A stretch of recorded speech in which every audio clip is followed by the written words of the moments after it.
What's going on, guys? Welcome to Everything Always. My name is Michael Roman. The entirety of the Marvel Cinematic Universe fandom was sent in a tailspin last night when it was reported by multiple news outlets and then later confirmed that Kevin Feige and Marvel Studios will no longer be co-producing Spider-Man movies, that he'll be leaving the MCU and be reinserted over into that Venomverse, as Sony and Disney could not work out a new contract and deal regarding the sharing rights for the famous Marvel character, causing an immediate cry out across the world for both Marvel fans and Spider-Man fans, saying Tom Holland's Spider-Man needs to stay in the MCU until his story's told, even causing the hashtag Save Spider-Man to trend on Twitter #1 today. Sony went ahead and issued an official statement. We're going to read it and break it down, see what it means, and hear their side of the story. I'm also going to go ahead and clarify some of the rights and rules that were going on between the two companies, as it seems as though there's still a little confusion. But first, if you could grab the subscribe button, we're giving away 2 PlayStation 4 Pros as well as a whole slew of other Marvel related stuff, including copies of Avengers Endgame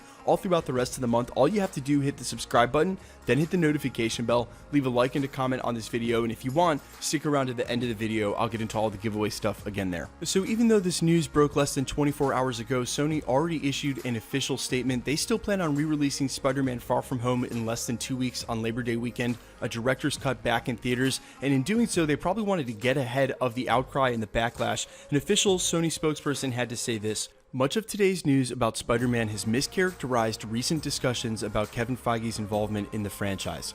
We are disappointed but respect Disney's decision not to have him continue as the lead producer on our next live-action Spider-Man film.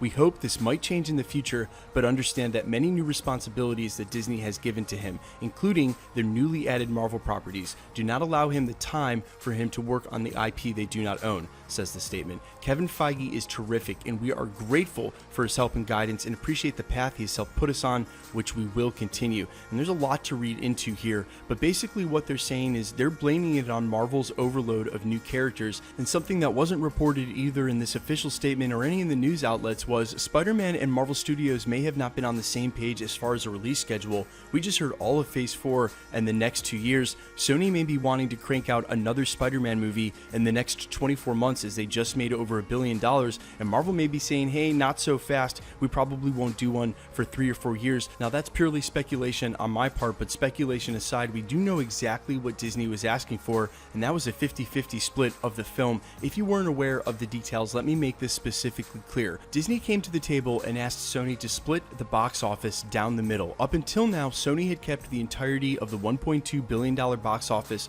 for Spider-Man Far From Home and whatever they made on Homecoming, while Marvel and Marvel Studios got to keep all of the merchandising rights. That's the toys, the book bags, the lunch boxes, everything else that doesn't go into the box office. Now, you may be saying to yourself, isn't the amount of money made off the merchandising way more than the box office? Is Disney being greedy here? Do they just want more money? But think about it. Would Spider-Man have made $1.2 billion if he wasn't in the MCU, if it hadn't come directly after Avengers Endgame and ended the Infinity Saga? Disney's point is, though, yeah, we're keeping all the money off the merchandising, but you're making a tremendous amount off the box office. My point yesterday, and this is what I can't understand, it's not an ego thing. Sony has already relinquished all of that money for merchandising. So what is it to give up half of the box office? We're talking about a total amount of $500 million.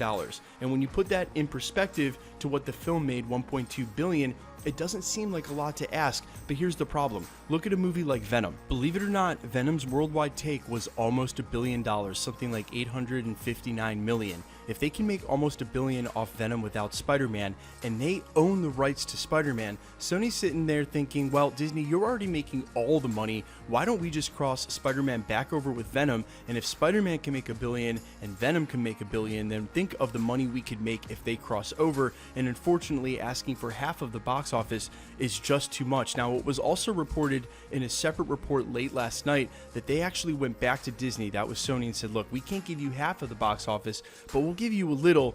And Disney said no. And this blaming it on all the other properties and all this other stuff, guys, it's always and only about the money. You can be guaranteed of that. So it gives me hope that they're going to work this out. We still have some time before the next Spider-Man movie would enter pre-production. They can still work with the same director and eventually get back with Marvel Studios and make this happen. But the closer it gets to them working on crossing him over with Tom Hardy's Venom, the closer we get to not having Tom Holland's Spider-Man in the MCU. I don't know if Sony has stopped to consider, though, they might have to reboot the character. Now, also, there's this little pesky trick of whether Tom Holland will owe movies to the contract that he has with Sony. He still has 2 movies left, and if contractually he has to make those movies, then there's going to be some really weird fandom and explaining having to go on why all of a sudden he's in San Francisco or Tom Hardy's Venom is in New York, and they can't reference any of the characters in the Avengers, the Marvel Cinematic Universe, or specifically Iron Man, all of the characters that are important to Peter Parker's backstory. Guys, let me know what you think in the comments now that you've had a chance to sleep on it. Is the outrage the same? Do you think that they're going to work this out? What happens if they don't? Are you even a little bit excited to see him back in the Venomverse over at Sony?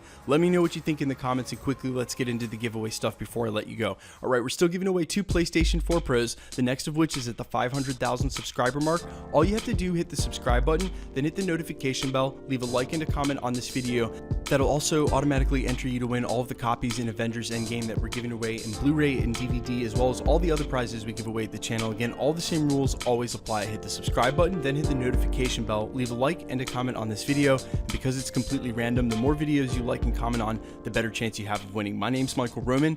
This is Everything Always, guys. Thanks for checking out the channel, and stick around. We'll be posting again real soon.